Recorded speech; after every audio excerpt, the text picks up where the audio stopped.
Assalamualaikum and hello everyone. My name is Siti Nuralia Binti Zulkifli from class NPH6B. Today I will be presenting a review of a journal article that addressed a very important and current issue in the field of training and development, specifically the challenges in developing the Malaysian construction workforce through education and training. This presentation is based on the journal titled Challenges in Education and Training to Develop the Malaysian Construction Workforce. It was written by Fazil Hassan, Mohammad Noor, and Hairuddin Mohammad, and it was published in the International Journal of Sustainable Construction Engineering and Technology in June 2021. The journal highlights the fact that although Malaysia has introduced several initiatives like Construction Industry Master Plan (CIMP) and the Construction Industry Transformation Program (CITP), the impact of workforce development has been minimal. To understand why, the author divides the problem into two main areas. The first one is external ecosystem, which include industry-level issues, and the next one is the internal ecosystem, which refer to weaknesses in education and training system. One of the main challenges in the external ecosystem is overdependence on foreign workers. Malaysian construction sector heavily rely on unskilled foreign labor, making up the majority of the workforce. Employers prefer foreign workers because they are cheaper and more flexible. But this discourages companies from investing in training. They assume foreign workers won't stay long enough to justify the cost. As a result, there's a minimal upgrading across the industry. Next challenges, there is employer reluctance to train. Some employers are afraid that once they train a worker, that worker will leave for a better job elsewhere. Others use subcontractor, so they don't feel responsible for providing training. Because of this mindset, companies don't invest much in developing their workers, which weakens the overall training culture and makes long-term workforce planning difficult. While in the internal ecosystem, one of the main challenges is mismatch in education programs. Many academics do not align with actual needs of the construction industry. These courses are often place too much emphasis on theory, while neglecting practical subjects such as safety, ethics, and site management.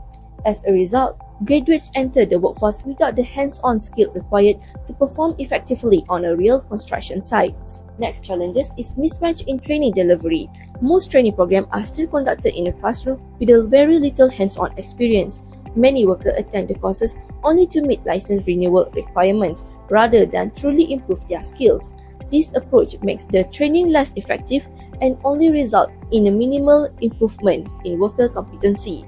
The author used a research method called thematic analysis supported by Atlas.ti software to study information from various sources such as previous research, government reports, and policy documents. Through this analysis, they discovered that external and internal challenges are strongly linked. For instance, low wages make the construction industry unattractive to local workers, so fewer people are interested in joining or staying in the field. Because of this low demand, companies don't prioritize training, and at the same time, the training programs that do exist are not effective in preparing workers with the right skills. This creates a cycle where the industry continues to suffer from a lack of skilled workers, and the problem keeps repeating. To break this ongoing cycle, the author recommends adopting a more holistic and integrated approach. Their proposed solutions include making training and certification compulsory for all construction roles to ensure consistent skills level across the industry. They also suggest increasing the number of vocational and technical training centers to enhance access to practical learning opportunity. Furthermore, strengthening collaboration between construction company and education provider is emphasized to align training programs with industry needs, linking contractor licensee to active participation in workforce training is another key recommendation aimed at encouraging companies to invest in employee development. Lastly, promoting lifelong learning through initiatives such as the Construction Continuous Development (CCD) scheme supports continuous skill enhancement throughout workers' career. Collectively, these strategies seek to improve both availability and uptake of training within the construction sector. In addition to the recommendations provided by the author, I would like to suggest the following 3 solutions to further support workforce development in the construction industry. The first one is Industry Academia Partnership. Strengthening collaboration between university and the construction company can ensure that training programs are closely aligned with the real industry needs. This partnership will allow curricula to be regularly updated based on the current trends, technology, and skill demands. It also opens opportunity for internship and joint research projects, giving the student valuable hands-on experience before entering the workforce. The next recommendation is awareness campaign for youth.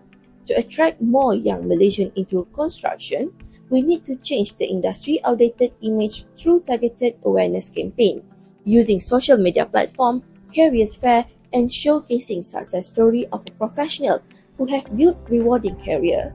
This campaign can highlight the sector potentials and modern development. This positive visibility can help shift perception and motivate youth to consider construction as a prestigious and viable career path. The next recommendation is use of technology in training. Incorporating digital tools such as virtual reality simulations, gamified learning modules, and mobile training apps can make education more interactive and accessible. Technology allows training to practical skills safely and repeatedly in a virtual environment, which is especially useful for complex or hazardous tasks. Additionally, flexible digital work platforms enable workers to learn at their own pace, increasing engagement and retention of knowledge. In conclusion, the journal highlights serious challenges in construction's workforce development in Malaysia.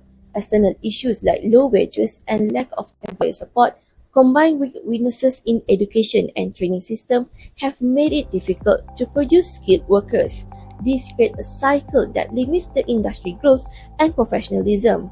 To improve, a coordinated effort is needed that brings together the environment industry and education sector.